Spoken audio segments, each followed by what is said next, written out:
the full cycle of food production from mainstream to plant alternatives, lab-grown as well. Bronte, I'm going to start with you because I love what you're doing. I love that you're growing mushrooms in the desert. But let's be honest, I love mushrooms. I love a good mushroom risotto. I love a bit of mushroom and truffle pizza.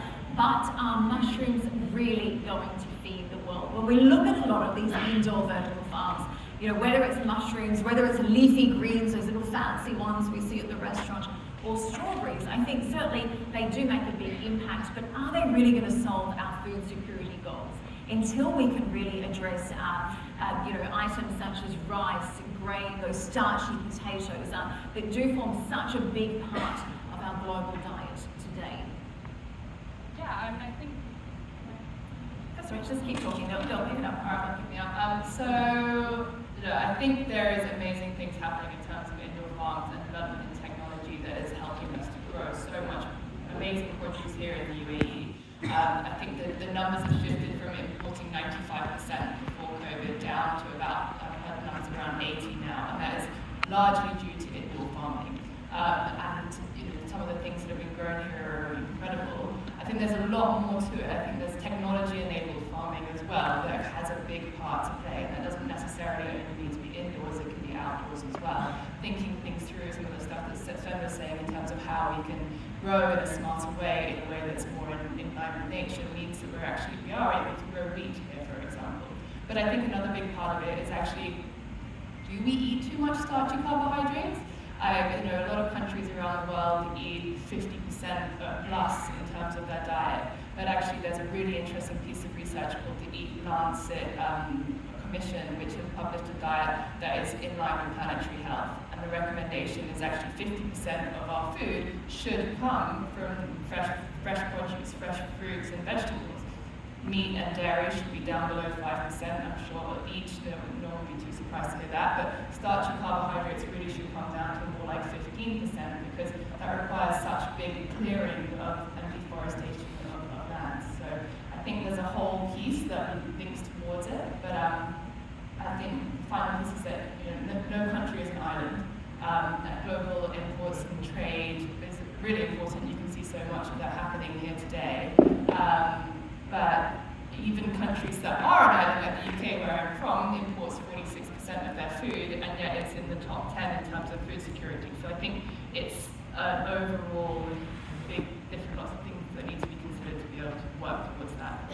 And I think you make some really interesting points there. Again, you were saying even the UK having 40% imports, the UAE stands at between 80 and 90%, and obviously that puts huge pressure on global supply chains, but also makes it a challenging situation for food security. I think coming back to what you were saying about carbohydrates making up our diet, I think affordability also has to come into that as well.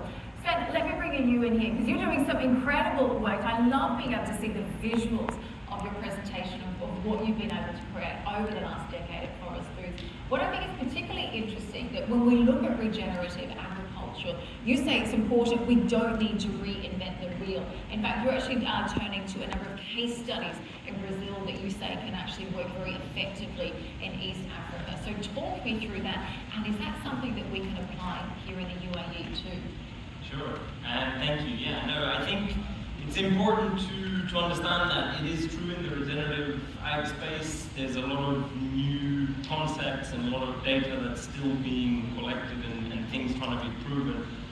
But when it comes to this entropic model in particular, the Brazilians have been doing it very successfully for the last 40 years, so why in that sense reinvent the wheel? If you take the map of Brazil and put it over Africa, you will find a lot of similarities with Central Africa, East Africa, and parts of Southern Africa. So we're just adapting it to our context. What I think is interesting though is that a lot of the literature and a lot of the data is Portuguese or Brazilian in specific, but they don't have any software to manage these systems, and so we've been developing our own software because sometimes you have 100 different plant species per hectare. How do you manage that much diversity, right? Especially from a management perspective. So I think that's something we're adding to the space, which is quite interesting, and maybe the Brazilians can learn from us this time. But then when it comes to doing it here in the UAE, absolutely, there's no recipe for syntropic agroforestry can be done everywhere, and it actually is being done in a lot of parts of the world now, including the temperate regions. And all you need to do is change, the design, but it's definitely doable in arid and semi-arid areas, absolutely. So clearly some big potential there. It's something we've heard a lot about the last couple of days, making sure that we have that knowledge transfer, that technology transfer. We know the United Nations has said we need to see a lot more science and innovation, particularly in developing nations, if we want to be able to achieve these food security goals. But let's be honest, taste also has to form a big part of it as well. Let me take a quick survey. If I presented you with a beef burger or with a fava bean burger, who would go for the beef burger? Be honest. I would feel like too. Who would choose the fava bean alternative? Do you know what? I think beef is just slightly white, but I have to say, Valeria, it is pretty close. Tell me, I was really interested in your presentation. There's actually more protein in one of your burgers than traditional meat patty. But tell me, how do we shift consumer behaviours?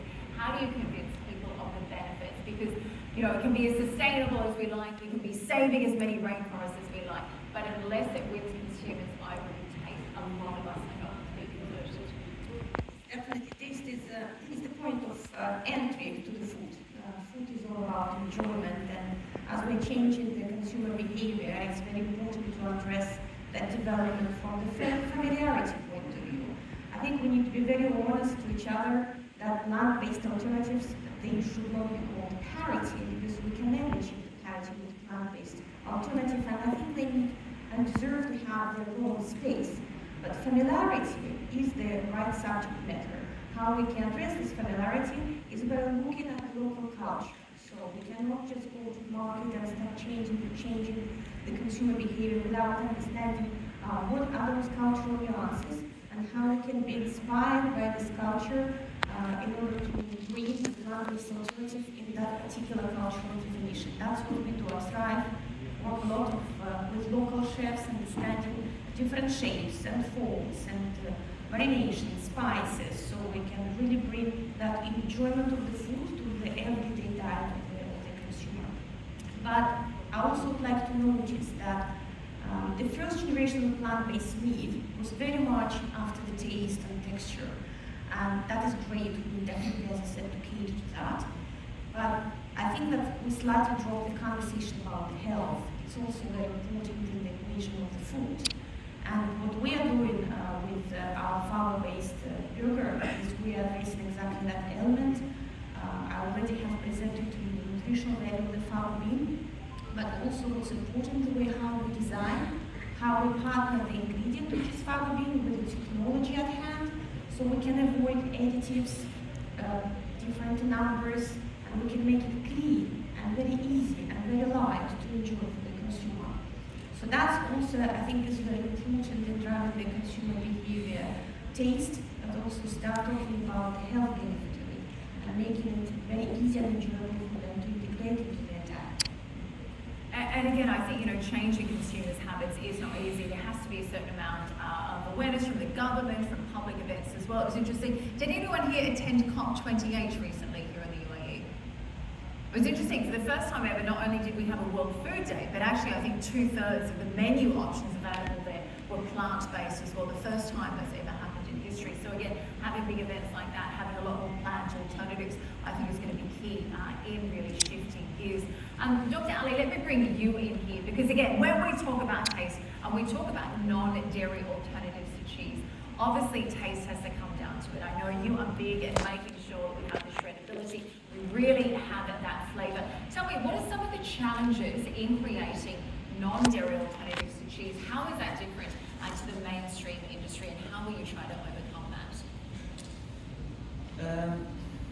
Yeah, as you mentioned, taste is really crucial here, and it's going to be very difficult to mimic what we get by consuming the conventional animal-based, because the consumers, they really have something in their mind about the animal-based products, and you cannot easily change that one. So when they go to the market currently, unfortunately, they are disappointed because you do not find really a product that is similar to the animal-based. I mean, the manufacturers, they are trying a lot, they are struggling to do that, but that's the most important, let's say, aspect that they need to take into consideration. But back to your question, what are the challenges? It's, yes, taste, texture, structure, appearance. When they see the pizza topping mozzarella, for instance, they would like to see something, let's say, yellowish or whitish. They do not like to see brown, or when it is melted on the pizza topping, it's also important that it has the oiling off on top. Let's say meltability, it's really nice. So then, I mean, there are a lot that going on trying to make as close as possible to the animal based. Not an easy battle, I imagine. No. And I'm going to bring in you here because again, you work for Ireland's biggest dairy producer. I'd be interested to hear. I feel like the dairy industry these days, they do get quite a lot of criticism. We know that back in 2015, the globally the dairy industry was responsible for about 3.5% of global emissions. Now, to put that in perspective, that is the shipping and aviation industries combined. So tell me, what are some of the sustainable agriculture practices that you're putting into place while making sure that you can also feed this growing hungry population as well? Yeah, sure. So I suppose the two biggest contributors to greenhouse gas emissions in Ireland are methane and nitrogen fertilisers. So if I start with methane, you'll find a lot of dairy processors or dairy countries will look at feed additives which claim to have methane emissions. That works well in a housed system, but because we're a grass-based system, what we do is we focus on herd health. So for us, it's very much about increasing efficiency of milk conversion in the rumen and really focusing on that herd health. When it comes to nitrogen fertilisers, again, for us, that's very much about having strong nutrient management plans in place with our farmers. So that's about applying your fertilisers at the right time, in the right amount, and under the right conditions. And really that's very much about education, and again, that's how closely we work through the infrastructure we have with our farmers. So we want those happy, healthy cows, is what you're saying. Let me take it over to the flip side. Paul, I'd love to bring you in here because the work you're doing in lab-grown meat is fascinating. Particularly though, I think it's important to mention, this is obviously not a vegan product, there are some organizations out there because a lot of these lab-grown meat companies are using the fetal bovine serum. Now that is obviously, not only is it very expensive, it's obviously quite controversial at times as well. Now I know you've been working on a product as an alternative to using FBS. Tell me, why do you think we need to remove FBS from the market? What are the alternatives? What kind of progress are we seeing? Are you looking to scale that? Thank you so much for asking this question. I think I'm really glad that people started talking about fetal bovine serum. So, I'll just give you a little bit of information. Fetal bovine serum is not new to the world. It's been used since Middle Ages to create vaccines. Because for vaccines also, we need to, culture the cells. So fetal bovine serum, let's just think about how many vaccines we are creating. So the scale of usage of fetal bovine serum is tremendous. Obviously, I have not mentioned that in PPT, but the economy is 1.2 trillion. And the total imports which happen, at least in India, are close to 20 million of liters. I'm not talking about the rupee or the dollars here. Now, as the process has checked, it is very important that we move ahead now because the science has grown too much. It is required that we remove our dependencies on the animals, and that's what all of our panelists are trying to do. And that's what we are trying to do. Right? When we are creating lab-grown meat to solve one problem, we cannot be dependent on another problem of fetal bovine serum, right? Because at the end, we are again killing, and that too, it's a very boring killing, which happens, I would really suggest everyone to go and check on Google how fetal bovine serum is extracted, because I will not be able to explain it here. So that will answer, that how controversial it is to use fetal bovine serum. So that's on the hypothetical part. But if we talk about only the numbers, the bottom line, it's very costly because 70 to 80% of the countries are actually importing fetal bovine serum. Also, the procurement time of fetal bovine serum is super high. So why to depend? Why don't you your country probably will not be able to get fetal bovine serum for to do your regular research, beef cultivated meat as a food.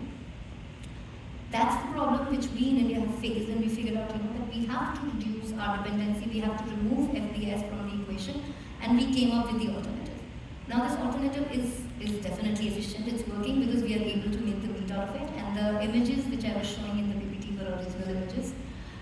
There are companies which are working in this domain, but I can proudly say that we are the first company in the world which is able to produce the efficient cell growth media, an alternative to fetal bovine serum. So,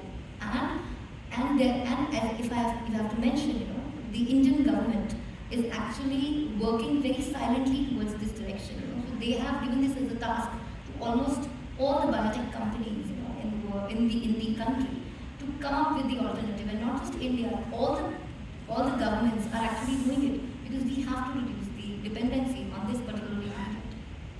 I mean, it's such a fascinating arena, some really exciting new opportunities. I'd love to see if anyone in the audience has any questions for our panelists today. Do we have any questions? If you do, I'm going to ask you to stand up and tell us your name and what company or industry you're representing. Hi. Good afternoon. My name is Max. I'm from Farmer Max Poultry in Kenya. I have a question for Sven. Sustainability and organic agriculture is a term that's widely used and everybody's aware of. Regenerative agriculture, not so much. Could you explain, please, how regenerative agriculture surpasses both of those terms?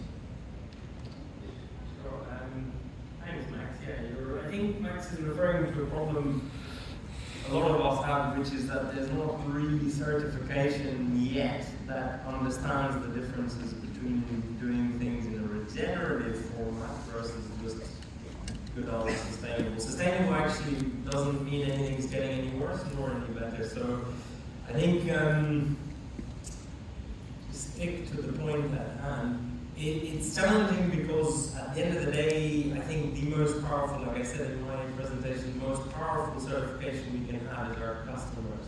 Right? Forget a piece of paper or some fancy thing you can hang in your office, but I think ultimately because it's not really well understood yet, and this seems to be a challenge for everyone in the world trying to practice regen at the moment, but the reason it's so much better than just plain old organic or sustainable is because we're actually doing a lot of things with most of these systems that are not recognizable to the eye or not straight away obvious to the layman. And I think it just means that we need to educate folk more, especially on the consumer front or on the processing front. And I think that's super needed. Those value chains, that's where the education needs to come. And hopefully some hardcore certification in the future too. Although we've seen that, organic certification it tends to be a hindrance, right? Because you can't do X, Y, Z. So I think what we want to see with the regen certification, if it ever comes to that, is non-hindrances due to our production system. Good advice, and I guess that's why events like today is so important too. Do we have any other questions in the audience for our speakers this afternoon? We got one right in the front. Again, I'm just going to get us to tell us your name and what industry or company you're representing. We'll just wait till we get a microphone just for a second. Thank you. Thank you. I'm Sajid. I'm from your university, professor in food science. My question is for Prompt. So you are trying to use the agro-food industrial waste or waste coming from agricultural practices, right? Date palm leaves. So are you currently using any kind of machinery or any process to degrade those date palm matrix when it's very tough, so that it will be really giving the needed nutrients for growing mushrooms? So what's your strategy in that, and how much cost is involved in this process? No? Yeah, definitely. So you might not know that actually date palm is incredibly salty, surprisingly. So one of the first things we have to do is actually wash the salt away from the leaves of the palm. We then bin it down and mix it with a number of other materials that help to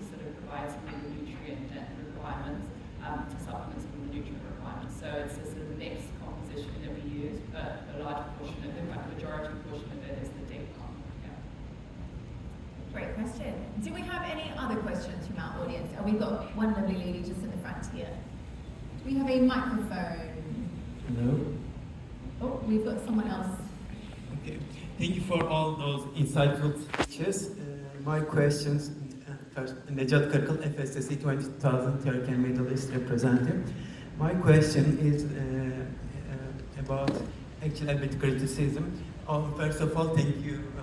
It's really great to see some companies are doing more than just greenwashing.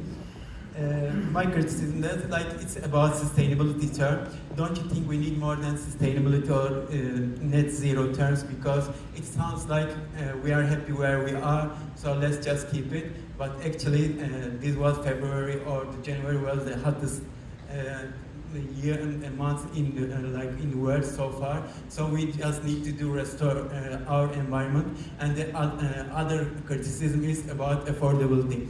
Actually, I'm always touched with retailers due to my positions, and people's behaviors are changing. As you said, it's really hard to change to plant-based, but also now they are changing from brands to private brands, because inflation is hiking not just in Middle East Asia, but even in UK, in Germany. People are just changing their behavior to private labels or low costing.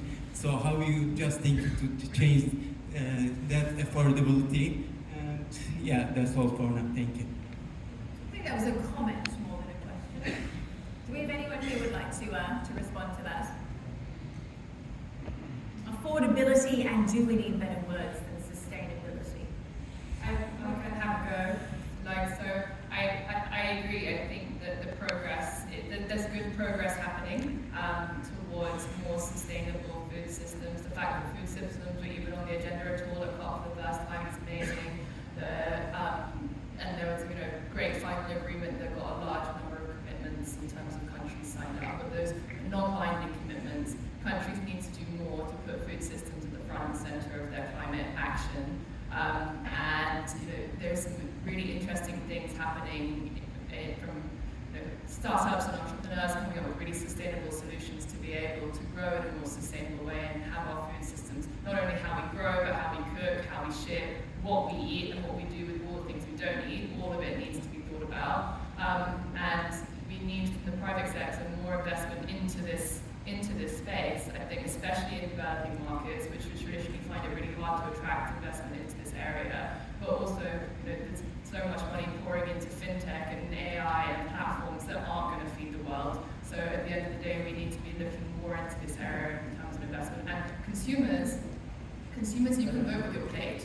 Like, we need to actually, businesses make decisions based on trends. And if you consider that everything you buy, everything you consume leads to those trends, those are the ways that we can make the small changes that we need to do to try and lead in the right direction. Good advice. We've got one lady who was very patiently waiting at the front. This would be our final question this afternoon. And again, I'm just going to get you to say your name and what company you're representing. Thank you. I'm Huma Fakhr from MAP Capital, and we invest in the food sector. So my question is to Sam, please. I was wondering, in your model with the regen agro, is there any livestock included? Is there a regen, dairy, any model globally, or are you doing it personally, please? Thank you. Yeah, thank you very much for that. Our model right now is focused largely on horticulture, because of the locations of the farm, but also because of the sizes. But these systems have been developed for every single cropping system out there, from floriculture to arables to livestock. We do produce layers in our system, so eggs, but currently on our farms we're sort of limited to that because of the size. But definitely they've been done for livestock, dairy, flowers, arables, staples, all of it. Thank you. Well, fantastic. Well, that is all we have time for this afternoon. Please join with me in thanking our wonderful panel for joining us today. And they are going to be here for a little while longer, so if you didn't get the opportunity to ask your